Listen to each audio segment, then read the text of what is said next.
Welcome to this journey into the shadows of history, where the boundary between death and depravity dissolves into something far more disturbing than folklore. I'm your host, and tonight we descend into one of the most unsettling cases ever to emerge from the fog-shrouded mountains of North Carolina. Before we begin, I want to know, where are you watching this from, and what time is it where you are? Are you alone in the dark, or surrounded by the comfort of daylight? Drop a comment below. Let's build our haunted community together, one story at a time. Now, let me take you back to the autumn of 1899, Asheville, North Carolina. A time when death was an intimate affair, when bodies were prepared in the homes of the deceased, and funeral directors were pillars of their communities. These were men trusted with the most sacred duty imaginable, preparing our loved ones for their final rest. Harold Grimshaw was such a man. At 42 years old, he had earned a reputation throughout Buncombe County as the finest mortician in the region. Families would travel for hours along mountain roads to bring their dead to his care. They spoke of his gentle hands, his meticulous attention to detail, his ability to make the deceased look peaceful, almost alive. "He brings them back to us one last time," a local minister once said. "Harold gives us the gift of a proper goodbye." But in the winter of that year, something changed in Asheville. Young women began to vanish from the isolated farms and mill towns that dotted the Appalachian foothills. First, there was Emma Caldwell, 19, who disappeared while walking home from the textile mill. Then Sarah Pemberton, 23, last seen leaving a church social.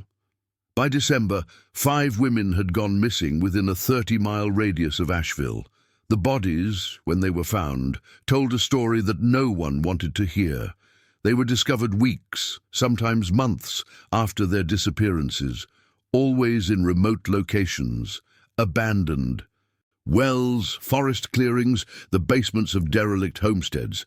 But it wasn't the locations that troubled Sheriff Thomas Whitmore. It was the condition of the remains, professional, clinical. The bodies had been preserved with chemicals, positioned with care, dressed in burial clothes that didn't belong to them. Someone with expertise in handling the dead was involved. Someone who understood embalming techniques. Someone who had access to the materials and the privacy required for such meticulous work. Sheriff Whitmore's investigation led him down a path he never wanted to walk. A path that ended at the door of Harold Grimshaw's funeral home, a Gothic revival mansion on the outskirts of Asheville, where the living quarters blended seamlessly with the preparation rooms for the dead. Grimshaw had been a widower for 3 years. His wife, Margaret, had succumbed to tuberculosis in 1896, and by all accounts, Harold had never recovered from the loss. He became reclusive, taking his meals alone, conducting his business behind closed doors. Neighbors reported seeing lamplight in the basement windows at all hours of the night. Some claimed to hear sounds, strange movements, the scraping of furniture on stone floors. But Harold Grimshaw was a respected man, a man of standing. When the sheriff began asking questions, the town's elite closed ranks. Who would dare suggest that the man who had prepared their own family members with such dignity could be capable of something so monstrous? The investigation might have ended there, buried under social pressure and circumstantial whispers, if not for what happened on the night of January 7th, 1900. A fire broke out in the eastern wing of the Grimshaw residence. As neighbors rushed to help extinguish the flames, someone noticed that the basement door, usually kept locked, had been thrown open in the chaos. Sheriff Whitmore, who had arrived with the volunteer brigade, made a decision that would haunt him for the rest of his life. He descended those basement stairs. What he found in that subterranean chamber would shatter the community's trust forever and raise questions that remain unanswered more than a century later. But to understand the full horror of that discovery, we must first understand the man himself and the world he inhabited. To understand the events of 1899, we must first understand the world Harold Grimshaw inhabited. The closing years of the 19th century were a peculiar time in American history, particularly in the isolated mountain communities of western North Carolina. The Civil War's wounds had not fully healed, and the region remained economically depressed, its people clinging to old ways even as the rest of the nation rushed toward a new century. Asheville itself was experiencing a transformation. The arrival of the railroad in 1880 had connected the mountain town to the wider world, bringing wealthy tourists seeking the healing mountain air and the supposed curative powers of the region's mineral springs. Grand hotels rose along the ridgelines, mansions appeared in the valleys, but beneath this veneer of progress, the mountains retained their secrets, their old superstitions, their deep distrust of outsiders, and their questions. Death in this era was an intimate and ever-present reality. Tuberculosis, typhoid, influenza, childbed fever, these killers moved through communities with brutal efficiency. The average life expectancy was 47 years. Families were large because infant mortality was high.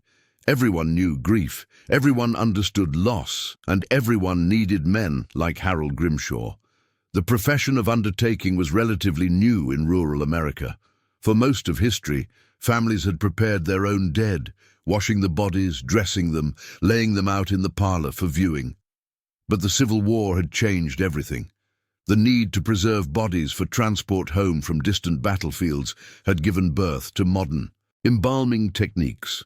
What had once been a family duty became a specialized trade, requiring knowledge of chemistry, anatomy, and the delicate art of restoration.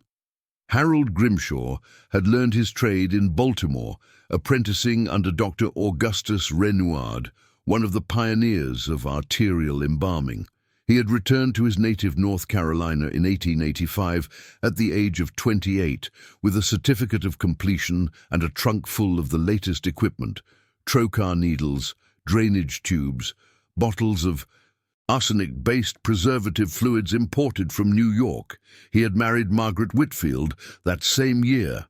She was the daughter of a tobacco merchant, educated at a finishing school in Charleston, known for her beauty and her gentle disposition. Contemporary accounts describe her as ethereal, with pale skin and dark hair, a woman who seemed almost too delicate for the harsh mountain climate.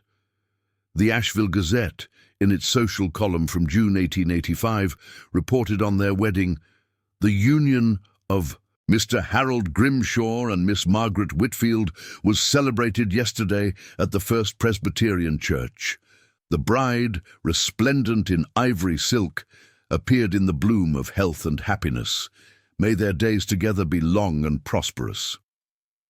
For 11 years, by all accounts, they were.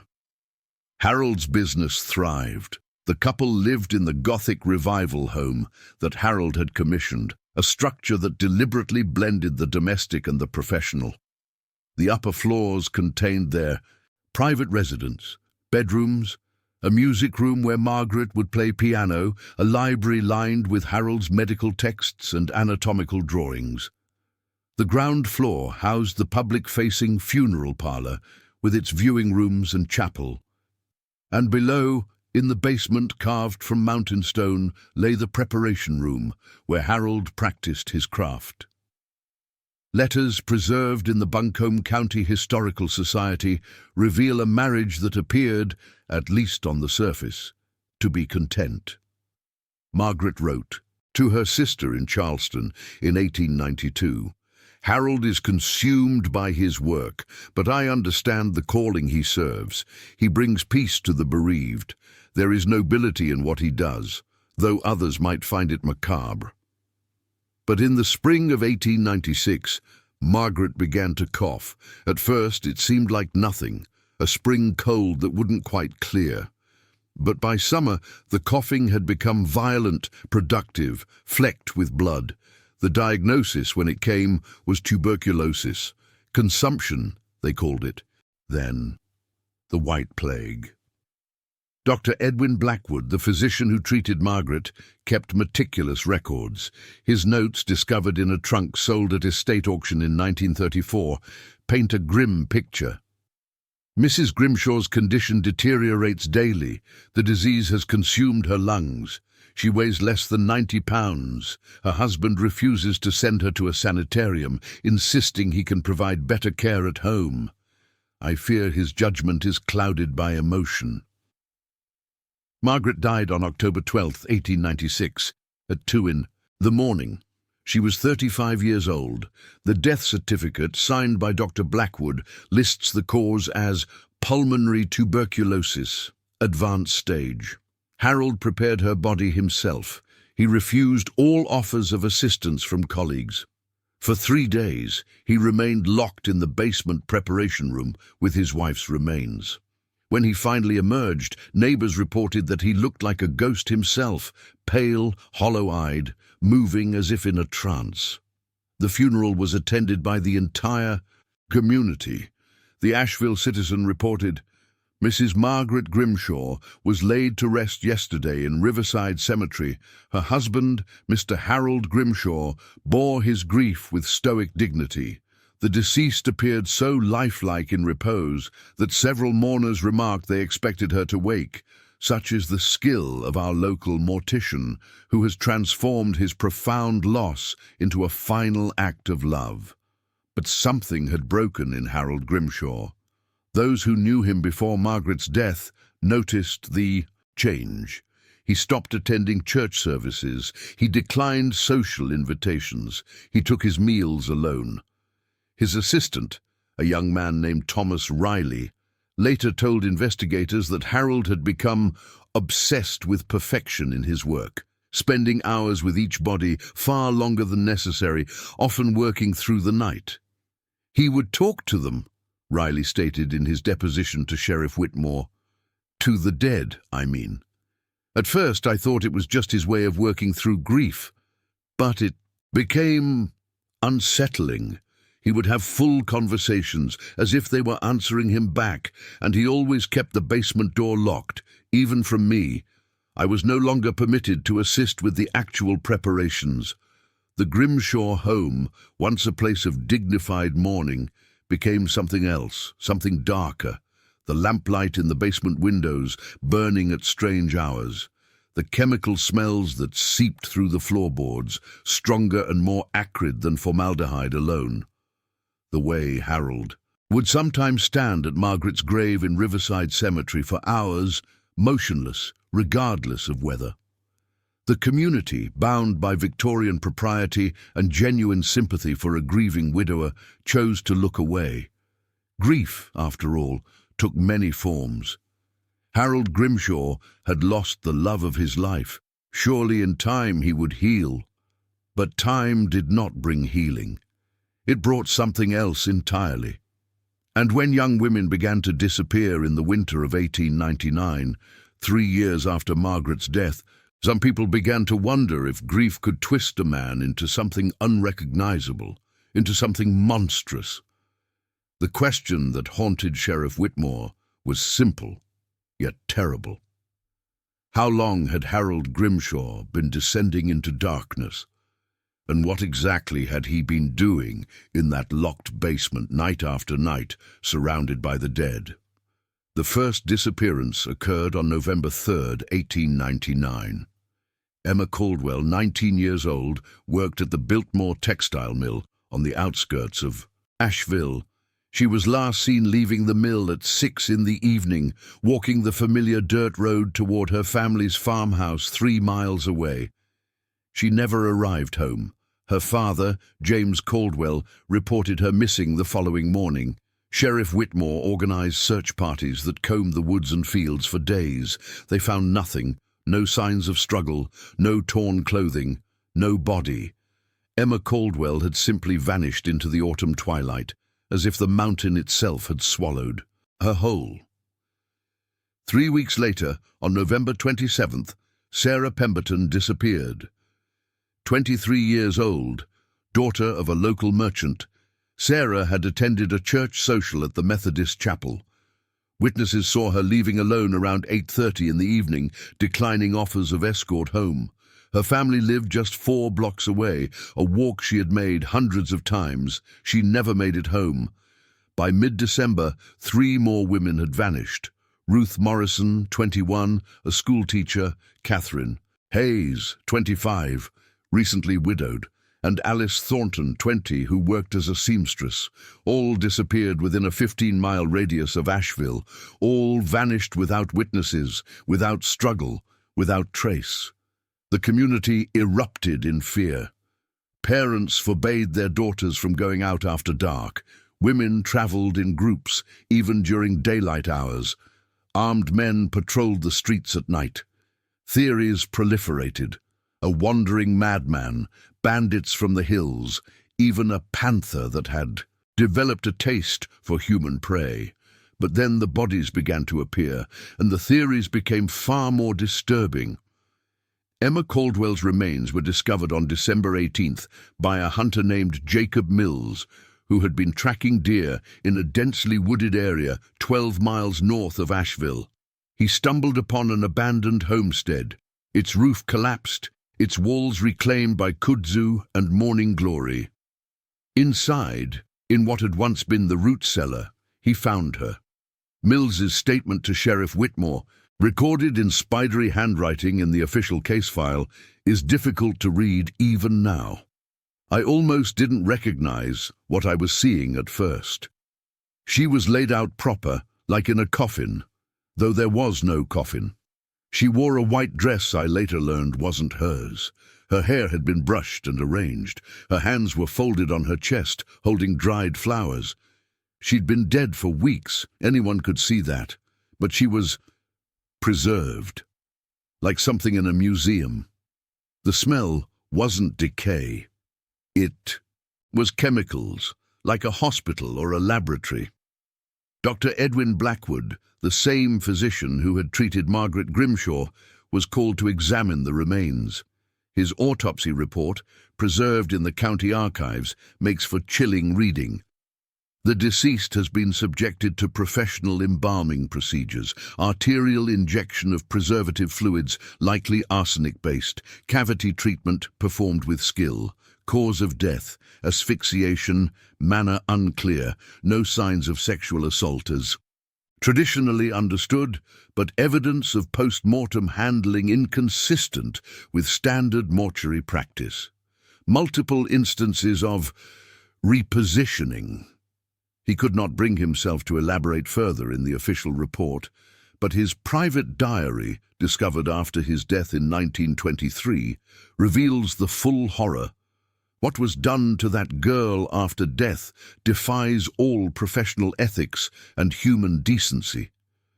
Whoever did this possessed knowledge of embalming and anatomy, but used that knowledge in service of something unspeakable. God help us, this was not the work of a crude murderer. This was someone who knew exactly what they were doing.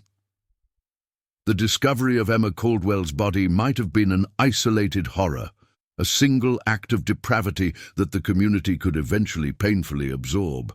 But it was not isolated. Over the next 6 weeks, 4 more bodies were found.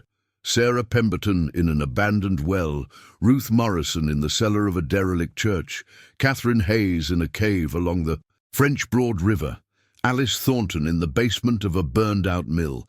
Every discovery followed the same pattern: remote locations, careful preservation, burial clothes that didn't belong to the victims, evidence of post-mortem care that went far beyond standard preparation. Someone was treating these women like beloved deceased, preparing them for burial with meticulous attention, then hiding them away in places where they might never be found. Sheriff Whitmore found himself investigating not just murders, but something far more disturbing, a ritualized pattern of death and profanation that suggested the killer saw himself not as a murderer, but as a caretaker of the dead. The sheriff's investigation notes housed in the North Carolina State Archives reveal his growing suspicion.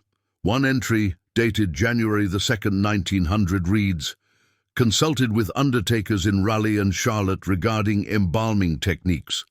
All confirm that the level of preservation skill demonstrated on the victims indicates extensive professional training. In this county, only 3 men possess such expertise: Edward Morton, age 71, in declining health; James Wickham, recently departed for Virginia; and Harold Grimshaw. Whitmore began to investigate Grimshaw discreetly. He interviewed neighbors who reported the strange hours, the basement lights, the chemical smells. He spoke with Thomas Riley, Grimshaw's former assistant, who described his employer's deteriorating mental state and obsessive behavior. With the dead, he examined the records of bodies Grimshaw had prepared over the past 3 years, finding that Harold had insisted on working alone, refusing assistance even with the most routine cases. But suspicion was not proof. Harold Grimshaw was a respected member of the community. He had no criminal record. He had alibis of sorts. He was always at home, always working, always in his basement laboratory. And the victims had no apparent connection to him. They weren't his clients. Their families hadn't employed his services. The investigation stalled. Whitmore lacked sufficient evidence for a warrant to search the Grimshaw residence. The town's leading citizens pressured him to look elsewhere, to consider other suspects, to stop besmirching the reputation of a grief-stricken widower who had served the community faithfully. Then, on the night of January 7, 1900, fate intervened. A fire broke out in the eastern wing of the Grimshaw home. The cause was never definitively determined. An overturned lamp, perhaps, or faulty wiring. Neighbors rushed to help, forming bucket brigades from the nearby well. In the chaos, with smoke pouring from the upper windows and Harold himself directing the firefighting efforts, someone noticed that the basement door stood open, its heavy lock broken, presumably by Harold himself in panic to ensure no fire spread below. Sheriff Whitmore made his decision in an instant. While Harold was distracted, while the community was focused on saving the structure, the sheriff slipped inside and descended the stone stairs into Harold Grimshaw's private domain. What he found there would become the subject of nightmares, of whispered legends, of questions that have never been fully answered. The basement was not simply a preparation room, it was something else entirely. Something that suggested Harold Grimshaw's obsession with the dead had transformed into something far darker than anyone had imagined. But before we descend those stairs, with Sheriff Whitmore, I want to hear from you. What do you think he found in that basement? What had Harold Grimshaw been doing down there, night after night, for 3 long years? Tell us in the comments what you think is happening so far.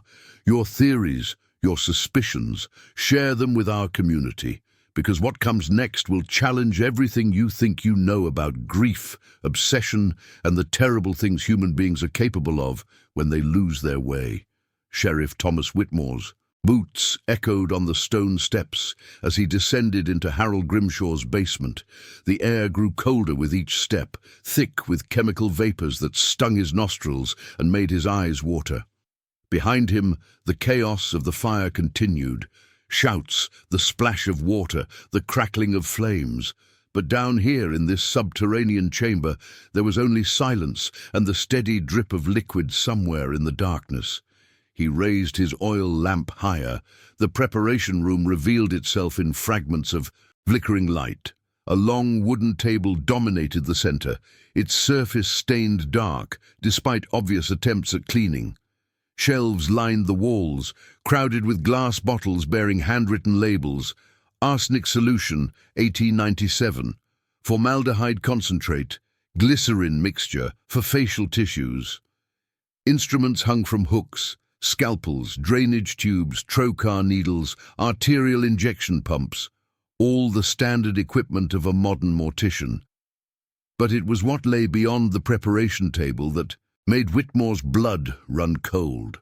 Against the far wall stood a row of wooden cabinets, tall and narrow, each fitted with glass fronts like display cases, and inside those cases, dressed in white burial gowns, arranged as if sleeping peacefully, were the bodies. Whitmore counted 6 of them, 6 young women, preserved with such skill that they appeared in the lamp's uncertain light to be merely sleeping. Their skin had taken on a waxy, artificial quality, but their features remained intact. Their hair had been carefully arranged. Their hands were folded across their chests. Each held a small bouquet of dried flowers, lavender, baby's breath, forget-me-nots. The sheriff's hands trembled as he moved closer. He recognized them, of course. Emma Caldwell, Sarah Pemberton, Ruth Morrison, Catherine Hayes, Alice Thornton, the 5 missing women whose bodies had supposedly been found in remote locations throughout the county. But here they were, all of them, in Harold Grimshaw's basement, which meant the bodies discovered in the abandoned homestead, the well, the cave, the derelict church. Those had been different women, women whose disappearances had not yet been reported, women whose families perhaps didn't even know they were missing yet. The scope of Harold's crimes suddenly expanded in Whitmore's mind, becoming something vast and horrifying. How many had there been? How long had this been going on? His lamp's light caught something else. A 6th cabinet set apart from the others, draped with black velvet cloth. Whitmore approached it slowly, dreading what he would find. With shaking hands, he pulled the cloth away. Behind the glass, perfectly preserved, lay Margaret Grimshaw. She wore the same ivory dress she had been buried in 3 years earlier. Her dark hair was arranged exactly as it had been at her funeral. But her eyes, Whitmore had to look twice to be certain. Her eyes were open, glass replacements staring into eternity with an expression that seemed almost alive, almost aware. The sheriff stumbled backward, his lamp nearly falling from his grip. Harold had exhumed his own wife, had brought her here to this basement and kept her like some grotesque doll in his collection of the dead. On a small table beside Margaret's cabinet lay a leather-bound journal, its pages open. Whitmore forced himself to read the cramped handwriting that covered the yellowed paper. November 8th, 1899. Emma is with us now. Margaret seems pleased, I think.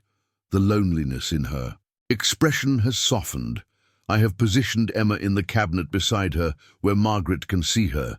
They will be companions in this darkness, as I am companion to them both. The entries continued, each more disturbing than the last.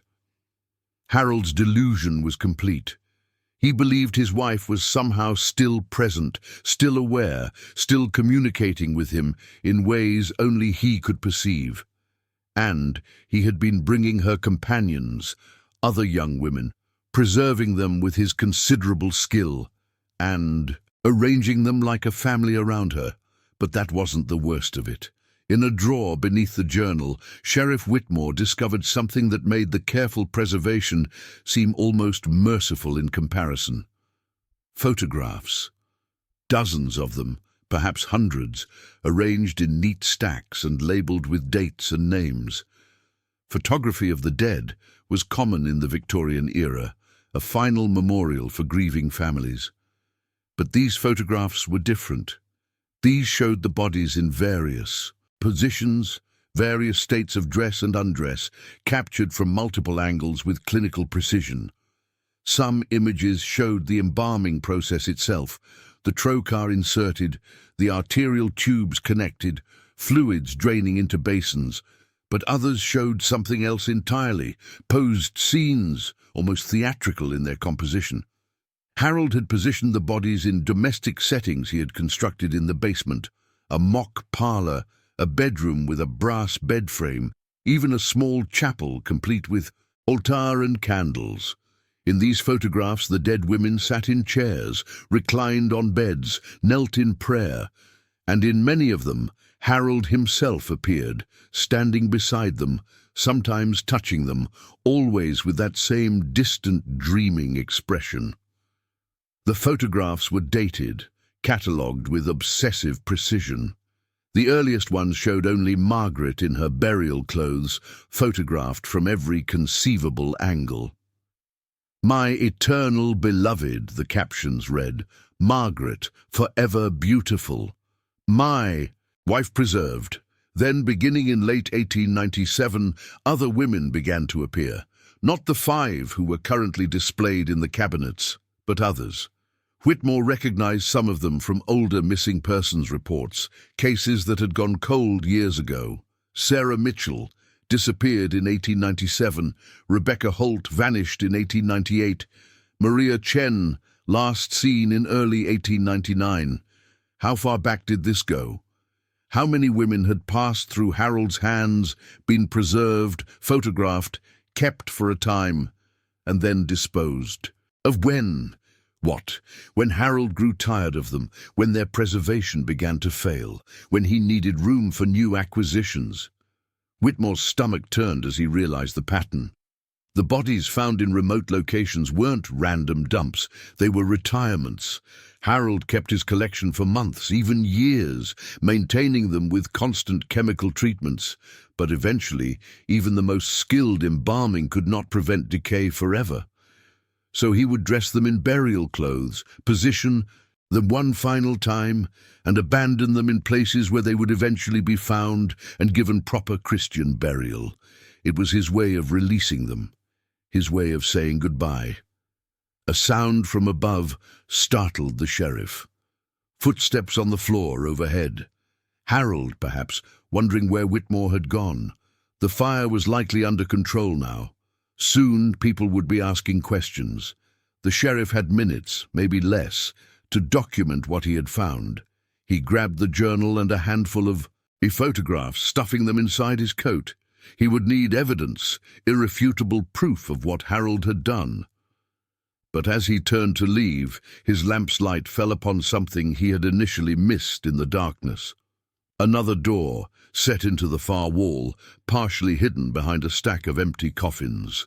Every instinct told him to leave, to get help, to come back with deputies and proper authority. But Whitmore had not become sheriff by ignoring his instincts when they screamed that something worse lay waiting. He pushed the coffins aside and opened the door. The space beyond was not a room, but a tunnel, carved from the mountain stone itself, descending deeper into the earth. The walls were rough-hewn, obviously excavated by hand over considerable time. Support beams had been installed at intervals, suggesting Harold had been working on this expansion for years, perhaps since Margaret's death. The tunnel extended approximately 30 feet, before opening into a natural cave chamber. Whitmore's lamp illuminated formations of limestone and calcite, glittering in the uncertain light. But it was what occupied the center of the chamber that stopped him cold. A stone altar, clearly ancient, predating Harold's excavations by centuries or perhaps millennia. The surface was carved with symbols that meant nothing to Whitmore, spirals and angular patterns that might have been Cherokee in origin, or might have belonged to some earlier, forgotten people who had dwelt in these mountains. Before recorded history, on the altar lay a woman's body, freshly dead, not yet subjected to Harold's preservation techniques. Whitmore recognized her. Julia Merchant, 22 years old, daughter of a banker. She had been reported missing just 3 days ago. Around the altar, arranged in a circle, stood 6 more glass cabinets, these containing bodies in various states of preservation. Some were recent, still lifelike in their chemical suspension. Others were older, their tissues beginning to darken and shrink despite Harold's best efforts. At least 2 were barely recognizable as human, reduced to leathery husks that should have been buried years ago. But the true horror was what had been done to them. Each body bore marks, surgical incisions, removed organs, exposed bone structure. Harold had been experimenting, dissecting, learning. The basement preparation room was for his successes, the women he deemed worthy of joining Margaret in perpetuity. But this chamber was his laboratory, where he practiced his craft on those he considered failures. Beside the altar sat another journal, this one bound in black leather. Whitmore opened it with hands that had gone numb with shock. January 5th, 1900. I'm close now to perfecting the process. The preservation fluids I have developed exceed anything taught in medical schools. Margaret has been with me for 3 years and shows no signs of decay. But I must go further. The flesh is willing, but it cannot last forever. I have been studying the ancient methods, the cave burials of the old peoples. They understood something we have forgotten, that the earth itself can preserve, that certain places hold power over death. This chamber was here long before I excavated it. The Cherokee avoided this place, considered it cursed, but I understand now it is not cursed. It is sacred, a temple to the threshold between life and death. Here, in this space between the world above and the world below, I can perfect my art. I can keep them forever. I can keep Margaret forever. Julia is ready. She came willingly, in a sense. They all do. Lost, lonely girls seeking something, though they don't know what. I offer them immortality. I offer them purpose. They become part of something greater, a family that transcends death itself. The journal continued for pages, Harold's handwriting becoming increasingly erratic, the content spiraling deeper into delusion and megalomania. He described techniques for preserving not just flesh, but something he called essence. He wrote of ancient peoples who had worshipped death as transformation rather than ending. He claimed to hear voices in the cave, whispers from the stone itself, teaching him secrets that modern science had forgotten. And he wrote of his plans. More women, an entire gallery of the preserved, a collection that would span decades, perhaps centuries.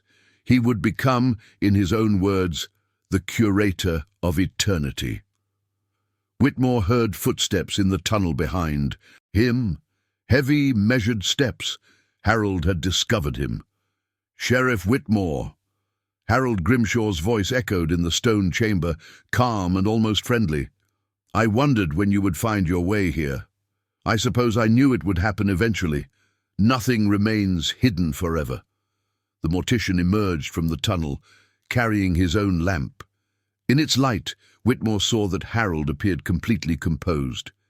His clothes were smudged with soot from the fire, but his expression was serene, almost beatific. "You don't understand what you're seeing," Harold continued, moving closer. "You think this is about death, about murder. But it's about love, Sheriff. It's about refusing to accept the ultimate separation. When Margaret died, I realized that death doesn't have to be the end. With skill, with knowledge, with dedication, we can preserve what we love. We can keep them with us." "Harold," Whitmore said, his hand moving to the revolver at his belt. "These women didn't die naturally. Julia, Merchant, was murdered. Emma Caldwell was murdered. How many others?" "Murdered?" Harold seemed genuinely puzzled by the word. No, released. I released them from lives of suffering and loneliness, and then I gave them purpose. They're part of my family now, part of Margaret's eternal rest. Can't you see how peaceful they are, how beautiful?" The sheriff drew his weapon. "Harold Grimshaw, I am placing you under arrest for—" He never finished the sentence. Harold moved with surprising speed, swinging his lamp. Glass shattered against Whitmore's temple. The sheriff stumbled, his own lamp falling, plunging the chamber into darkness, save for the fading flames of spilled oil. When Whitmore regained consciousness, minutes later, perhaps hours, he was alone in the chamber. Harold was gone. The bodies in the glass cabinets were gone. Even Julia Merchant's corpse had been removed from the altar. The only evidence that remained was the journal, clutched in Whitmore's hand, and the photographs, still tucked inside his coat. He staggered back through the tunnel, up the stairs, into the smoking ruins of the Grimshaw home. Dawn was breaking over the mountains. A crowd had gathered in the street, neighbors and volunteers who had fought the fire through the night. But Harold Grimshaw was nowhere to be found. He had vanished into the pre-dawn darkness, taking his secrets with him. The basement would be excavated over the following days. The tunnel would be mapped. The cave chamber would be documented. But the bodies Harold had kept for so long, including Margaret's exhumed corpse, were never recovered. It was as if they had never existed at all, as if the entire nightmare had been some fever dream conjured from smoke and shadow. Only the journal and the photographs remained as proof of what had happened in that house of the dead. Proof that would raise more questions than it answered and haunt the mountains of North Carolina for generations to come. The Harold Grimshaw case was never officially closed. The mortician vanished on the morning of January 8, 1900, and despite extensive searches throughout the Appalachian region, no trace of him was ever found. Some believed he had fled west, perhaps to California or even Mexico. Others whispered that he had returned to his cave, sealed himself inside with his collection, choosing to die among the preserved rather than face justice. The Grimshaw house stood vacant for decades, too infamous to sell, too substantial to demolish. It became a landmark of local horror, a place children dared each other to approach on Halloween nights. The basement was sealed by order of the county, the tunnel entrance filled with concrete and rubble. The case file, along with Sheriff Whitmore's journal and photographs, was archived in the courthouse basement, where it gathered dust and was gradually forgotten as new horrors claimed the public's attention. But the dead do not rest quietly in western North Carolina, and secrets, buried in mountain stone, have a way of surfacing when least expected. In the spring of 1957, a developer from Charlotte purchased the Grimshaw property, intending to convert the old mansion into apartments. The post-war housing boom had finally reached Asheville, and even a house with such a dark history could be transformed, sanitized, made profitable with enough renovation and fresh paint. The construction crew, led by foreman Robert Dietrich, began work in April. The upper floors required extensive repairs. Decades of neglect had left the roof compromised, the walls water-damaged, the floors warped and buckled. But the real challenges, Dietrich knew, would come when they addressed the basement. On May 3rd, while breaking through the concrete seal that had closed off the tunnel entrance for 57 years, workers discovered something that had been overlooked in the initial 1900 investigation. A narrow shaft, barely 3 feet wide, descending vertically from a hidden access point beneath the preparation room floor. The shaft had been concealed under heavy flagstones and required specialized equipment to excavate. When they finally cleared it, lowering cameras into the darkness below, they found a second chamber, smaller than the cave Harold had used as his laboratory, but obviously man-made, carved with tools over considerable time. Dietrich, against his better judgment, descended into the chamber on a rope, his report to the police preserved in the Asheville. Citizen Times Archives describes what he found. A room maybe 12 feet square, stone walls smooth as glass from years of polishing, and in the center, a glass case like you'd see in a museum. Inside was a woman's body, perfectly preserved, dressed in white. The strange thing was, she looked like she'd been dead for 50 years, but the preservation was so good, she could have died yesterday. There was a brass plate on the case. It said, Margaret Elizabeth Grimshaw, 1861-1896, my eternal, beloved. Harold had not taken Margaret with him when he fled. He had hidden her away in this final chamber, sealed her beneath tons of stone and concrete, ensuring that she at least would remain undisturbed. But Margaret was not alone in the hidden chamber. Arranged along the walls were 6 more glass cases, each containing a body in similar preservation. DNA testing would not exist for decades, but dental records eventually identified 4 of them: Emma Caldwell, Sarah Pemberton, Catherine Hayes, and Alice Thornton. The other 2 women were never identified. Their cases remain to this day unsolved mysteries within the larger mystery. The discovery made national news. Life magazine sent photographers. True crime writers descended on Asheville. The bodies were finally given proper Christian burial in Riverside Cemetery, where a small memorial stone now marks their resting place. The Forgotten Daughters, 1899, finally home. But the discovery raised as many questions as it answered. If Harold had prepared this chamber so carefully, if he had sealed his collection away with such precision, why had he fled at all? Sheriff Whitmore had been unconscious for only a few minutes, perhaps an hour at most. Harold could easily have killed him, hidden the body, and maintained his facade of respectability. The fire damage had been minimal, easily explained as an accident. Why run, unless he had somewhere else to go? Unless the collection beneath the house was not his only, a collection. 21 years after the discovery of Margaret's chamber, a woman named Elizabeth Whitmore Preston walked into the Asheville Police Department with a leather-bound diary that had belonged to her grandfather, Sheriff Thomas Whitmore. Whitmore had died in 1934, taking most of his knowledge of the Grimshaw case to his grave. But in his final days, suffering from the cancer that would kill him, he had written a private account of the case, meant only for his descendants, to be opened. After his death, his daughter had kept the diary sealed as requested, but Elizabeth, a history professor at UNC Chapel Hill, believed the truth needed to be told. The diary, now housed in the North Carolina State Archives, reveals information that Whitmore had deliberately kept from the official record. After Harold's disappearance, the sheriff had continued investigating, quietly and without official sanction. He had searched property records, looking for land Harold might have owned. He had interviewed elderly Cherokee residents, asking about sacred caves and burial sites. He had traced Harold's movements in the months before Margaret's death, looking for patterns, for preparation, and he had found something. A notation in a surveyor's ledger from 1893.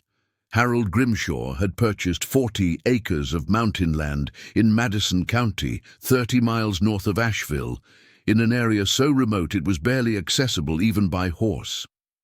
The land contained, according to the surveyor's notes, extensive cave systems, unsuitable for habitation or farming.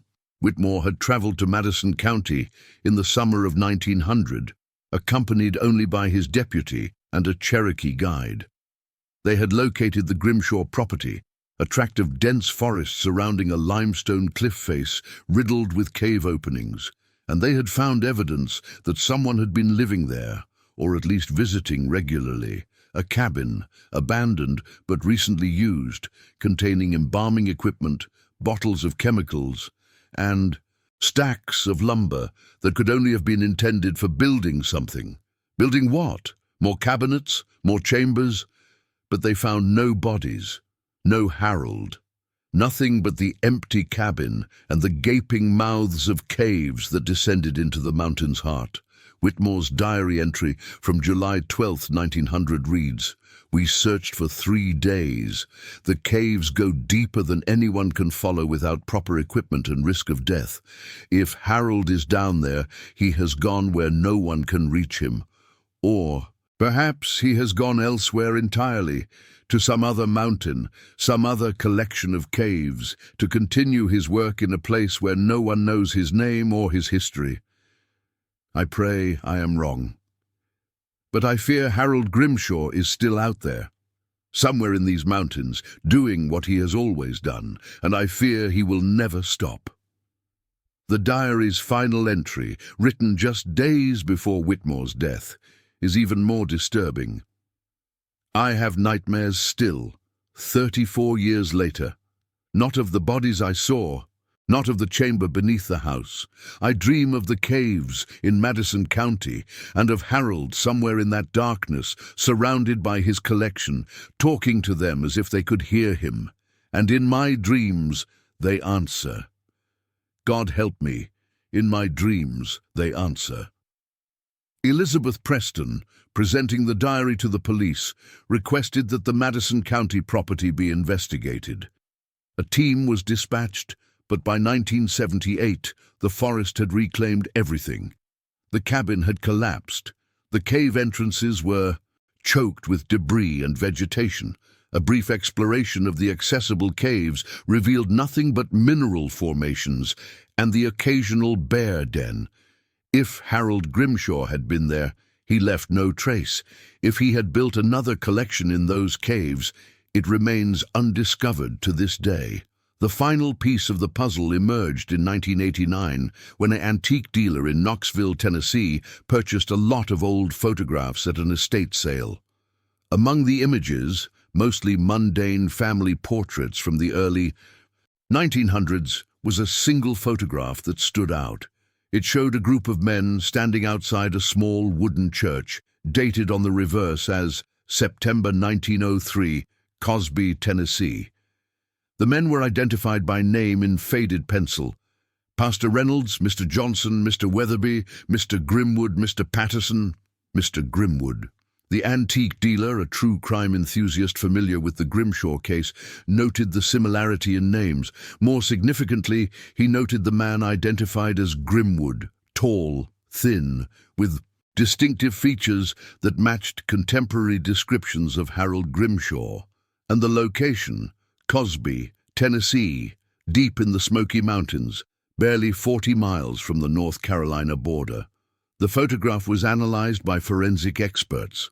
While facial recognition technology was primitive by modern standards, the consensus was that Mr. Grimwood was very likely Harold Grimshaw, living under an assumed name, integrated into a new community 3 years after his disappearance. Research into Cosby, Tennessee's historical records revealed that a James Grimwood had worked as the town's undertaker from approximately 1901 to 1906, when he abruptly left town. No records indicate where he went.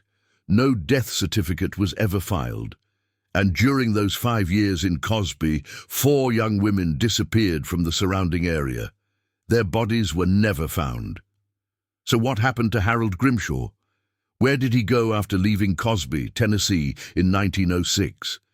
Did he continue his work under new names, in new towns, leaving trails of disappeared women across the rural South? Or did he finally meet his end in some forgotten cave, sealed himself away with his collection, choosing death among the preserved rather than life among the living? The truth is, we will never know with certainty. The case remains open, though no active investigation has been conducted in decades. But over the years, theories have emerged, each attempting to explain the man and his madness. The first theory is the simplest. Harold Grimshaw was a serial killer who used his professional skills to indulge his necrophilic obsessions. His grief over Margaret's death broke something fundamental in his psyche, transforming love into possession, mourning into perversion. The cave chamber, the ancient altar, the mystical writings in his journal, these were the delusions of a sick mind attempting to justify monstrous acts. He fled when discovered, continued his crimes elsewhere, and eventually died in anonymity, his later victims buried in unmarked graves throughout the Appalachian region. This theory is favored by most criminologists who have studied the case. It fits the known facts. It requires no supernatural explanation, but it doesn't explain everything. The second theory is more disturbing. Harold was not working alone, but was part of something larger, a society perhaps, or a cult that had existed in the mountains for generations. The ancient cave chamber predated Harold's excavations by centuries. The altar showed signs of use long before 1899. Cherokee oral histories, when consulted by researchers in the 1970s, speak of the old ones who kept the threshold, mysterious figures who dwelt in certain caves and practiced rituals meant to trap souls between life and death. Could Harold have discovered such a group? Could they have taught him techniques that went beyond Victorian embalming science? The 1903 photograph from Cosby shows Harold, or Grimwood, standing with other men outside a church, What if that was not a church at all, but a meeting place? What if those men shared his obsessions, his skills, his determination to preserve what should not be preserved? This theory suggests Harold's disappearance was not flight, but graduation, acceptance into a deeper circle of practitioners who continue their work to this day, in caves and basements throughout the American South. There is no evidence for this theory, but there is no evidence against it either. The third theory is the darkest. Harold never left at all. The searches of the Madison County caves were superficial, limited by 1900s technology and the sheer scope of the underground systems. Modern spelunkers have mapped hundreds of miles of connected caverns beneath the Appalachian mountains, many of which remain unexplored even now. What if Harold descended into those depths with his collection and found what he was looking for? A place where the boundary between life and death grows thin, where preservation becomes something more than chemistry. What if he's still there, in some cathedral of stone deep beneath the mountains, surrounded by glass cases and eternal darkness, maintaining his work in absolute isolation?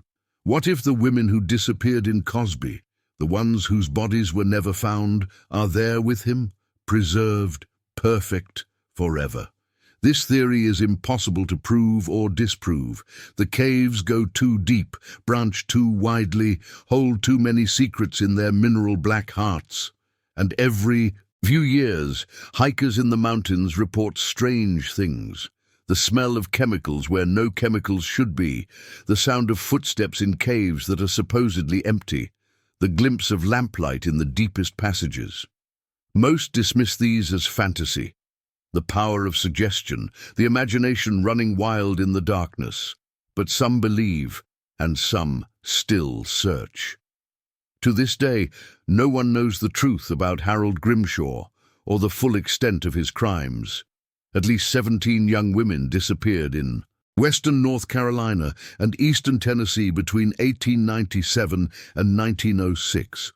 Only 7 bodies were ever recovered. The rest remain missing, their families long since passed away, their cases gathering dust in archives no one consults anymore.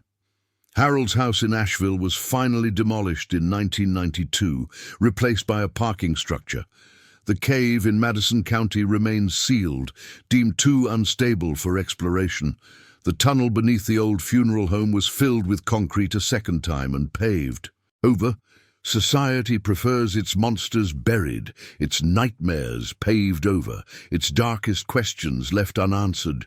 But the mountains remember, the caves remember, and somewhere in the darkness beneath the Appalachian hills, perhaps something else remembers too. Thank you for joining me on this journey into one of history's most disturbing, unsolved mysteries. If this story affected you, if it made you think about the thin line between love and obsession, between preservation and violation, I want to hear your thoughts in the comments below. Do you believe Harold Grimshaw died alone in some forgotten cave? Do you think he continued his work under different names? Or do you believe something darker, that he found what he was looking for in those mountain depths? Share your theories with our haunted community, and if you have similar stories from your own region, tales of disappearances or strange morticians or caves that should never be explored, tell us. We're building something here, a collection of the forgotten and the forbidden, stories that deserve to be remembered even when they terrify us. If you enjoyed this investigation into the shadows of history, please hit that subscribe button and ring the notification bell. We have more stories waiting, darker stories, stranger stories, mysteries that will challenge everything you think you know about the past. Until next time, remember, the dead may rest, but their secrets never do. Stay curious, stay skeptical, and above all, stay safe in the darkness. This is your host signing off. See you in the next episode.